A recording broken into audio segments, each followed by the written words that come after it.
Good morning students. चलिए आज आगे पढ़ते हैं।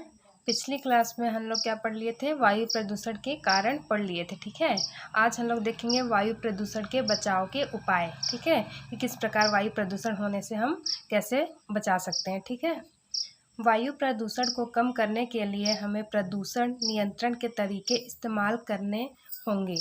ठीक है, जैसे पहला देखिए, औद्योगिक संस्थाओं में निर्माण की प्रक्रिया में बदलाव लाना, जिसमें कम मात्रा में प्रदूषक निकले। ठीक है, जो औद्योगिक संस्थाएं होती हैं उसकी प्रक्रिया जो होती है कि उसमें क्या होता है, बहुत सारा धुआं निकलता है, जिससे क्या होता है वायु प्रदूषण होता है। तो उसकी प्रक्रिया को हम लोग को बदलना चाहिए। ठीक है, अब ऐसा प्रक्रिया को अपनाना चाहिए जिसमें कम से कम मात्रा में प्रदूषक निकलता हो। ठीक है, दूसरा देखिए, ऊर्जा उत्पादन के कम प्रदूषणकारी उपायों जैसे सौर ऊर्जा एवं पवन ऊर्जा का अधिकाधिक उपयोग करना। ठीक है, ऊर्जा उत्पादन के कम प्रदूषणकारी उपाय जिसमें कम प्रदूषण हो, उस वैसे का उपयोग करना चाहिए, जैसे सौर ऊर्जा या पवन ऊर्जा। ठीक है, उसमें क्या होता है, वायु प्रदूषण कम होता है। ठीक है, तीसरा देखिए, वाहनों की वायु प्रदूषण संबंधित जांच नियमित रूप से करना। ठीक है, क्या करते हैं, वाहनों की वायु प्रदूषण संबंधी जांच नियमित रूप से करते हैं। ठीक है,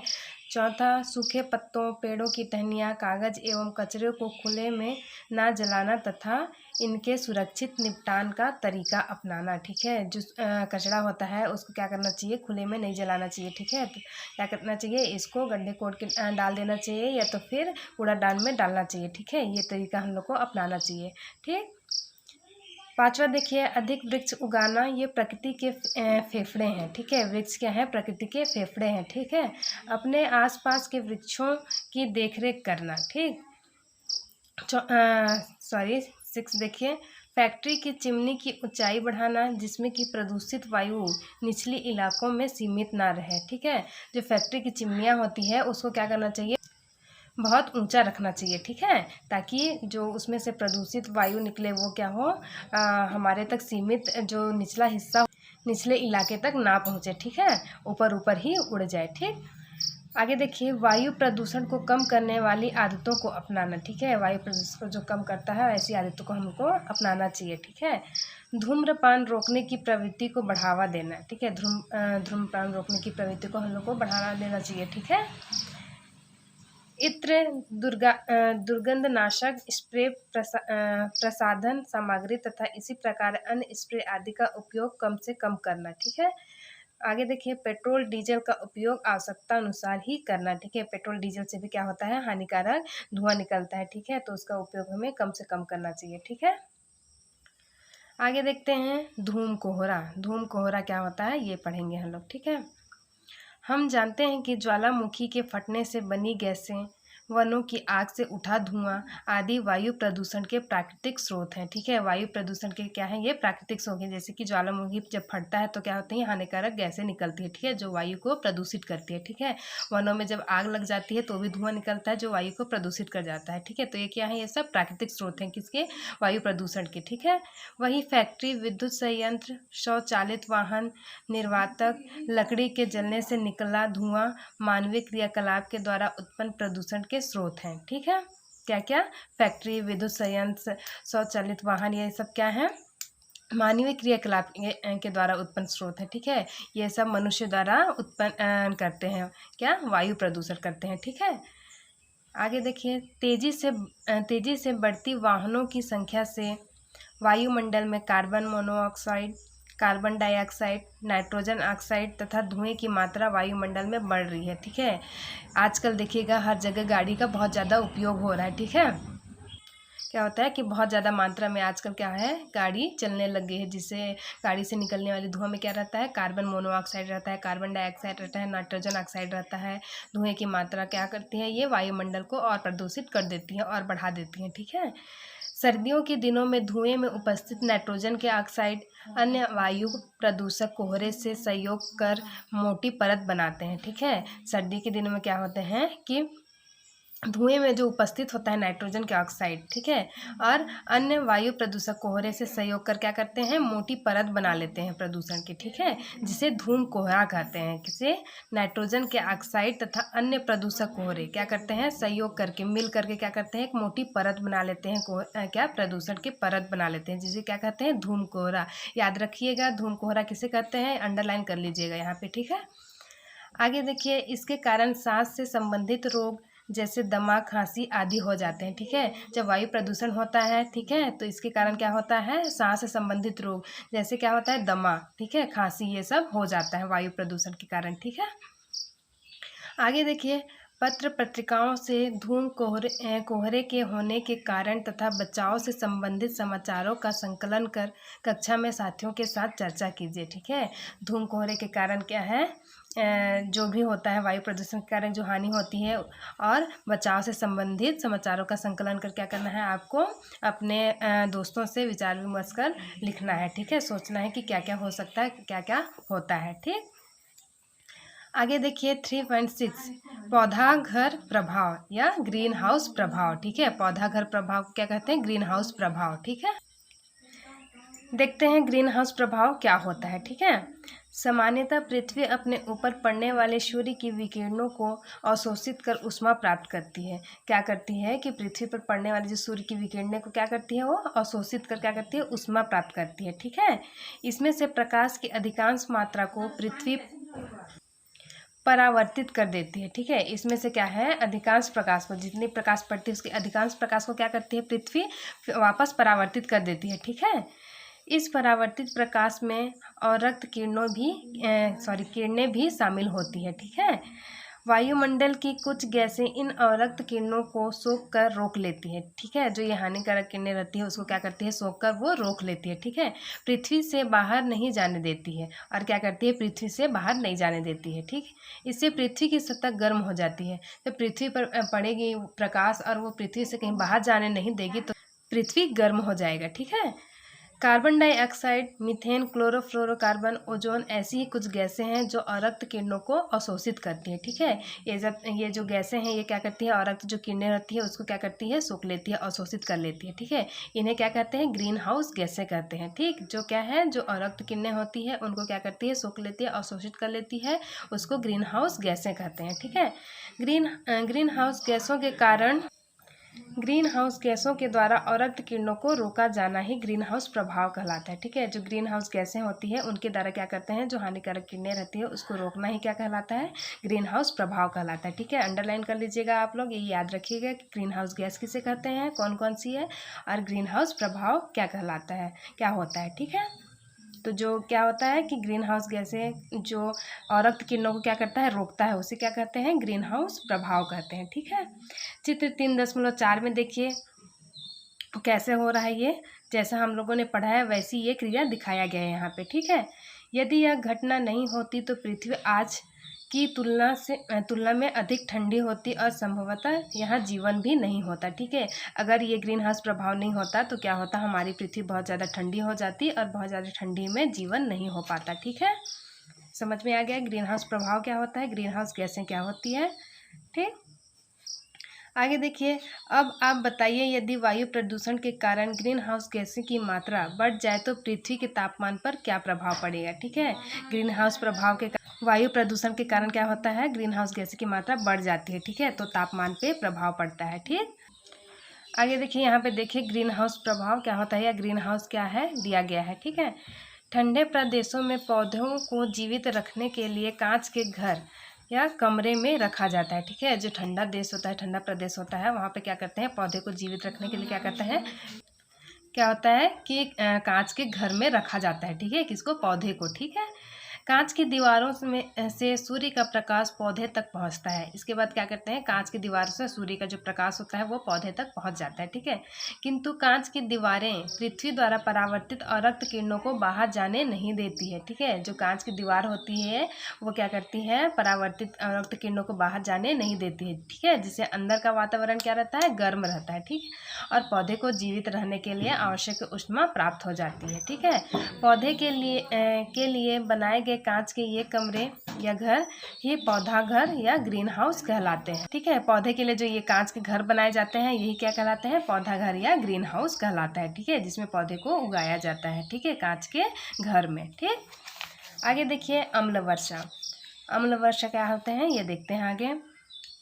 वायुमंडल की वायु में विभिन्न कारणों से सल्फर और नाइट्रोजन के ऑक्साइड मिलते रहते हैं। ठीक है, जो वायुमंडल की वायु में क्या होते हैं, सल्फर और नाइट्रोजन के ऑक्साइड मिलते रहते हैं। ठीक है, जब वर्षा होती है तो वर्षा के जल में ये ऑक्साइड घुलकर वर्षा के जल को सामान्य से अधिक अम्लीय बना देती है। ठीक है, जब वर्षा होती है तो ये सल्फर और नाइट्रोजन के ऑक्साइड क्या करते हैं, जल में घुल जाते हैं और वर्षा को क्या करते हैं, और अधिक अम्लीय बना देते हैं। ठीक है, इसे अम्ल वर्षा या तेजाबी बारिश कहते हैं। ठीक है, समझ में आ गया कि जो नाइट्रोजन और सल्फर के ऑक्साइड होते हैं वो क्या करते हैं, वर्षा के जल में घुल जाते हैं। ठीक है, और क्या करते हैं, उसको अम्लीय बना देते हैं, जिसको क्या कहते हैं, अम्ल वर्षा या तेजाबी बारिश कहते हैं। ठीक, इसमें नाइट्रिक अम्ल व सल्फ्यूरिक अम्ल मुख्य रूप में उपस्थित होते हैं। ठीक है, इसमें क्या होते हैं, तो जो अम्ल वर्षा होता है उसमें क्या होता है, नाइट्रिक अम्ल और सल्फ्यूरिक अम्ल उपस्थित रहता है। ठीक है, इसमें पाए जाते हैं। ठीक है, देखते हैं अम्ल वर्षा के प्रभाव। अम्ल वर्षा के क्या क्या प्रभाव होते हैं। ठीक है, देखते हैं आगे। अम्ल वर्षा के कारण पौधे के पत्ते पहले पीले पड़ जाते हैं और फिर नष्ट हो जाते हैं। ठीक है, जब अम्ल वर्षा होता है, अम्ल वर्षा जब पौधे पे पड़ता है तो उसके पत्ते क्या हो जाते हैं, पीले पड़ जाते हैं, इसके बाद फिर वो गिर जाते हैं। ठीक है, नष्ट हो जाते हैं। ठीक, अम्ल वर्षा मृदा तथा जंगलों को नुकसान पहुंचाती है। ठीक है, अम्ल वर्षा क्या करती है, मृदा मिट्टी को और जंगल को क्या करती है, नुकसान पहुंचाती है। ठीक है, इससे जल स्रोत भी प्रदूषित हो जाते हैं। ठीक, जिसमें मछलियों की बहुत सी प्रजातियां विलुप्त हो रही है। ठीक है, इसमें क्या होता है, जल स्रोत भी क्या होते हैं, प्रदूषित हो जाते हैं। ठीक है, जिसमें मछलियां जो होती है उसकी प्रजाति क्या होती हैं, विलुप्त हो जा रही हैं। ठीक है, यह मानवीय स्वास्थ्य के लिए भी हानिकारक है। ठीक है, जो ये हम मनुष्यों के लिए भी क्या होता है, अम्ल वर्षा हानिकारक होता है। ठीक है, अम्ल वर्षा भवनों, मूर्तियों, विशेषकर पत्थर एवं संगमरमर से बनी वस्तुओं से अभिक्रिया कर क्षरण करती है, जैसे आगरा स्थित ताजमहल का क्षरण। अम्ल वर्षा जब होती है, ये भवने पर जब पड़ती है, मूर्तियाँ पे जब पड़ती हैं, खासकर क्या होता है, पत्थर और संगमरमर से जब बनी वस्तुएं होती हैं उसका क्या करती हैं, क्षरण कर देती हैं, उसको नष्ट कर देती हैं। ठीक है, वो उनका जो पेंट होता है ये क्या होता है, वो सब निकल जाता है। ठीक है, जैसे क्या हो गया, आगरा स्थित ताजमहल का क्षरण। आगरा में जो स्थित ताजमहल है वो भी अम्ल वर्षा के कारण ऐसे ही हो गया है। ठीक है, अम्ल वर्षा हो गया कंप्लीट। आगे देखते हैं, चलिए वायुमंडलीय दाब। ठीक है, वायुमंडलीय दाब देखते हैं कि क्या होता है वायुमंडल का दाब। ठीक, आपने देखा होगा कि जब गाड़ी के ट्यूब में हवा भरी जाती है तो ट्यूब फूल जाती है। ठीक है, गाड़ी का जब ट्यूब होता है उसमें हवा भरते हैं तो वो क्या होता है, फूल जाता है। ठीक है, ऐसा क्यों, आइए इसे समझने के लिए एक क्रियाकलाप करें। ठीक है, जब आप लोगों ने देखा ही होगा कि साइकिल में, मोटरसाइकिल में जो उसकी ट्यूब होती है उसमें हवा भरते हैं तो वो क्या होती है, फूल जाती है। तो आप लोगों ने कभी जानने का प्रयास किया कि ऐसा क्यों होता है। चलिए आगे समझने का प्रयास करते हैं कि ऐसा क्यों होता है। ठीक, क्रियाकलाप 5, आवश्यक सामग्री। इसके लिए सामग्री देखिए, साइकिल पंप, साइकिल ट्यूब और गुब्बारा। ठीक है, सर्वप्रथम साइकिल पंप की सहायता से साइकिल ट्यूब और गुब्बारे में हवा भरिए। ठीक है, क्या करते हैं, साइकिल ट्यूब में क्या करते हैं, गुब्बारे और गुब्बारे में हवा भरते हैं साइकिल पंप की सहायता से। ठीक है, अब आप देखेंगे कि गुब्बारा तथा साइकिल ट्यूब दोनों ही फूल गए हैं। ठीक है, अब हवा भरेंगे तो वो दोनों तो फूलेंगे ही, इसलिए वो फूल जाते हैं। ठीक है, इसका क्या कारण है, देखते हैं इसका क्या कारण है। वायु में उपस्थित गैसों के सूक्ष्म कण गुब्बारे और साइकिल ट्यूब की दीवारों से टकराकर उन पर दाब डालते हैं। देखिए, जो वायु में जो उपस्थित, वायु तो ऐसी नहीं रहती, उसमें वायु में आप लोग पढ़ा होगा नाइट्रोजन ऑक्साइड और सूक्ष्म कण ये सब रहते हैं। तो ये जो वायु में उपस्थित जो सूक्ष्म कण होते हैं वो क्या करते हैं, गुब्बारे और साइकिल के ट्यूब से की दीवारें से टकरा कर क्या करते हैं, उन पर दाब डालते हैं, उन पर प्रेशर डालते हैं। ठीक है, जिससे उनकी भीतरी दीवारों पर पड़ने वाली वायु के दबाव के कारण वे फूल जाते हैं। ठीक है, इससे क्या होता है, उससे प्रेशर पड़ता है तो भीतरी दीवार पर क्या होता है, वायु का दबाव पड़ता है, जिसके कारण वो फूल जाते हैं। ठीक है, तो दबाव के कारण क्या होता है, ट्यूब या गुब्बारा फूल जाता है जब उसमें हवा भरा जाता है। ठीक है, इस तरह उतनी ही जगह में और वायु भर दी जाती है तो वह भी दाब डालती है। ठीक है, और वायु भरने पर वो और भी दाब डालती है, ज़्यादा प्रेशर डालती है। ठीक है, इस प्रकार हमारे चारों ओर स्थित वायुमंडल द्वारा आरोपित दाब वायुमंडलीय दाब कहलाता है। ठीक है, हमारे चारों ओर वायुमंडल द्वारा आरोपित दाब क्या कहलाता है, वायुमंडलीय दाब कहलाता है। ठीक है,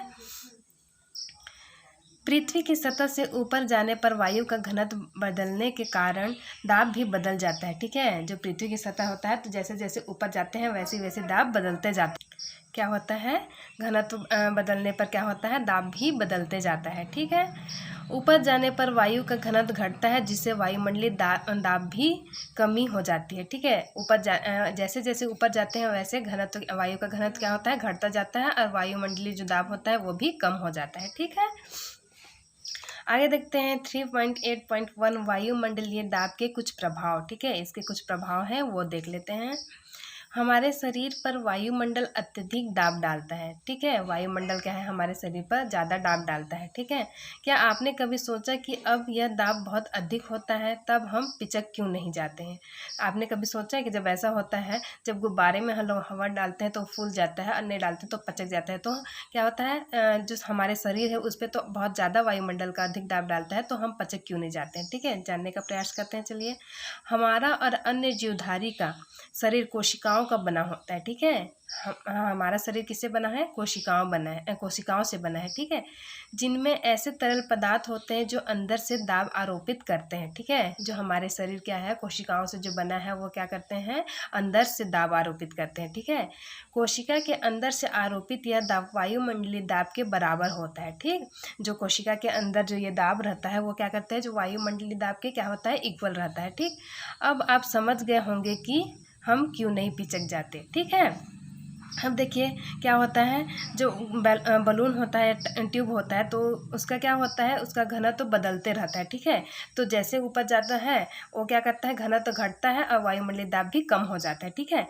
और इसमें क्या होता है, हमारी कोशिकाओं के अंदर जो आरोपित दाब होता है वो क्या होता है, वायुमंडलीय दाब के बराबर होता है, इसलिए हम नहीं पचकते हैं। ठीक है, क्या होगा यदि तरल पदार्थ के द्वारा कोशिका के अंदर से आरोपित यह दाब वायुमंडलीय दाब से अधिक हो जाए? आइए इसे समझने हेतु एक क्रियाकलाप करें। ठीक है, जो तरल पदार्थ द्वारा जो कोशिका के अंदर आरोपित दाब होता है हमारे शरीर में, वो वायुमंडलीय दाब से अधिक हो जाता है, तो देखते हैं कि क्या होता है। एक क्रियाकलाप करके देखते हैं कि ऐसा क्यों होता है। ठीक है, क्रियाकलाप 6, आवश्यक सामग्री। ठीक है, देखते हैं आवश्यक सामग्री। ग्लूकोज की खाली बोतल, कार्क, कांच की 2 मुड़ी हुई नलियां, गुब्बारा। ठीक है, ग्लूकोज की खाली बोतल लेते हैं, कार्क लेते हैं, कांच की 2 मुड़ी हुई नलियां और गुब्बारा लेते हैं। ठीक है, सर्वप्रथम कार्क में 2 छेद कर चित्रानुसार मोड़कर कांच की नली लगाइए। ठीक है, जो कार्क है इसमें छेद करते हैं, इसके बाद क्या करते हैं, कांच की जो मोड़कर इसको क्या करते हैं, कांच नली लगाते हैं। ठीक है, पहली नली के निचले भाग में गुब्बारा लगाइए। इसके बाद क्या करते हैं, पहली नली के निचले भाग में क्या करते हैं, गुब्बारा लगाते हैं। ठीक है, चित्र 3.6 क में जैसे दिखाया गया है। कार्क को बोतल के मुंह पर लगाइए। इसके बाद कार्क को क्या करते हैं, बोतल के मुंह पे लगाते हैं। ठीक, ऐसा करने पर नली पर बंधे गुब्बारे पर क्या प्रभाव पड़ा इसे नोट कीजिए। ठीक है, मुंह पे लगाते हैं तो गुब्बारा फूलता है या नहीं फूलता है, ये देखते हैं हम। ठीक है, चित्र 3.7 ख जैसे पीछे दिखाया गया था, आप पाएंगे कि गुब्बारा धीरे धीरे फूल जाता है। ठीक है, मुंह पे लगाने पे क्या होता है, गुब्बारा फूल जाता है। कभी कभी यह अधिक फूल कर फट भी जाता है। ठीक है, और कभी कभी क्या होता है, बहुत ज़्यादा फूल जाता है और फट जाता है। ठीक, ऐसा मुख्यतः बोतल के भीतर वायु दाब कम हो जाने के कारण होता है। ठीक है, बोतल के अंदर वायुमंडलीय दाब क्या होता है, कम हो जाता है। ठीक है, जिसके कारण वह फूल कर क्या होता है, फट जाता है। ठीक, इसी प्रकार जब हम पृथ्वी से ऊपर जाते हैं तो वायुमंडलीय दाब कम होता जाता है। जब हम जैसे ही पृथ्वी के ऊपर जैसे जैसे बढ़ते जाते हैं, वायुमंडलीय दाब क्या होता है, कम होते जाता है। ठीक है, जिससे वाहिनियों का दाब अधिक होने के कारण वे फूल जाते हैं और कभी कभी फट भी जाते हैं। ठीक है, उससे जैसे जैसे ऊपर जाते हैं हम क्या होता है, वायुमंडलीय दाब कम हो जाता है और क्या होता है, वाहिनियों का दाब क्या होता है, अधिक हो जाता है, जिसके कारण वो क्या होता है, फूल जाती है और कभी कभी फट भी जाती है। आगे देखिए, वायुमंडलीय दाब में परिवर्तन मौसम को भी प्रभावित करता है। ठीक है, वायुमंडलीय दाब में जो परिवर्तन होता है वो क्या होता है, मौसम जो होता है उसको भी उस पर भी इफेक्ट डालता है। ठीक है, जब किसी स्थान का वायुमंडलीय दाब अचानक कम हो जाता है तब आंधी तूफान आते हैं। ठीक है, जब किसी स्थान का क्या होता है, वायुमंडलीय दाब कम हो जाता है तब आंधी तूफान आने लगता है, और जब वायुमंडलीय दाब बहुत कम हो जाता है तब वर्षा होने लगती है। ठीक है, अचानक कम होने पर क्या होता है, आंधी तूफान आता है, और बहुत ज़्यादा कम होने पर क्या होता है, वर्षा होने लगती है। ठीक, आगे देखते हैं 3.8.2 वायुमंडलीय दाब का मापन। किस प्रकार वायुमंडलीय दाब को मापते हैं ये देखते हैं। वायुमंडलीय दाब का मापन करने के लिए सन 1643 में टॉरेसेली ने एक यंत्र बनाया जिसे बैरोमीटर या वायु दाब मापी कहते हैं। ठीक है, किसने? टॉरेसेली ने। कौन से सन में? 1643 में बनाया। ठीक है, जिसे क्या कहते हैं? बैरोमीटर या वायु दाब मापी कहते हैं। ठीक, ये 2 प्रकार के होते हैं। ये देखिए 2 प्रकार के होते हैं। ठीक, पहला देखिए पारद बैरोमीटर, दूसरा एनी राइड बैरोमीटर। ठीक है, पारद बैरोमीटर और एनी राइड बैरोमीटर। सामान्यतः वायुमंडलीय दाब का मान 1.013 इंटू 10⁵ पास्कल होता है। ठीक है, सामान्यतः ये क्या है? नॉर्मल अवस्था में वायुमंडलीय दाब कितना होता है? 1.013 इंटू 10⁵ पास्कल या न्यूटन प्रति मीटर स्क्वायर होता है। ठीक, या 76 सेमी पारे के स्तंभ के दाब के तुल्य होता है। ठीक है, उसके बराबर होता है। कितना? 76 सेंटीमीटर पारे के स्तंभ के दाब के तुल्य होता है। ठीक, समझ में आ गया कि वायुमंडलीय दाब को किससे नापते हैं और वो कितना कौन कौन से तरीके कौन कौन से प्रकार हैं और किसने ये संयंत्र बनाया था। ठीक है, ये याद रखिएगा, क्वेश्चन में आता है ये। ठीक है, आगे देखिए 3.9, क्या द्रव समान गहराई पर समान दाब डालते हैं? अब देखते हैं कि जब द्रव होता है वो समान गहराई पर क्या करते हैं? समान दाब डालते हैं या नहीं। ठीक, क्रियाकलाप 7, आवश्यक सामग्री प्लास्टिक की एक खाली बोतल या टीन का डिब्बा। ठीक है, प्लास्टिक की एक खाली बोतल या टीन का डिब्बा और पानी लेते हैं। ठीक है, बोतल या डिब्बे में पेंदे से थोड़ा ऊपर चित्र 3.7 में दर्शाए अनुसार चारों ओर समान ऊंचाई पर कील की सहायता से एक एक छेद कीजिए। ठीक है, जैसे देखिए चित्र में एक एक छेद कर दिए हैं। ठीक है, वैसे छेद करना है। ठीक है, किसमें? प्लास्टिक की खाली बोतल में या टीन में। ठीक, अब बोतल को पानी से भर दीजिए। अब बोतल को क्या करते हैं? पानी से भर देते हैं। क्या सभी छेदे से निकलता पानी बोतल से बराबर दूरी पर गिरता है? ठीक है, अब देखते हैं कि सभी जो छेद है उसमें जो पानी निकलता है वो बराबर दूरी से गिरता है या नहीं। यह क्रियाकलाप दर्शाता है कि द्रव बर्तन की दीवारें पर समान गहराई पर समान दाब डालते हैं। ठीक है, देखिए समान दूरी पे गिर रहे हैं। ठीक है, तो यह क्रियाकलाप क्या दर्शाता है कि जो द्रव बर्तन की दीवारें पर समान गहराई पर समान दाब डालते हैं। मतलब क्या होता है? द्रव पर भी ये समान गहराई पर क्या होता है? समान दाब डालता है। ठीक है, द्रव। ठीक, चलिए आज का चैप्टर यहीं ख़त्म होता है। ठीक है, इसके क्वेश्चन आंसर मैं आप लोग को व्हाट्सएप में सेंड करूँगी और होमवर्क भी व्हाट्सएप में सेंड कर दूँगी। ठीक है, ओके बच्चों, बाय बाय।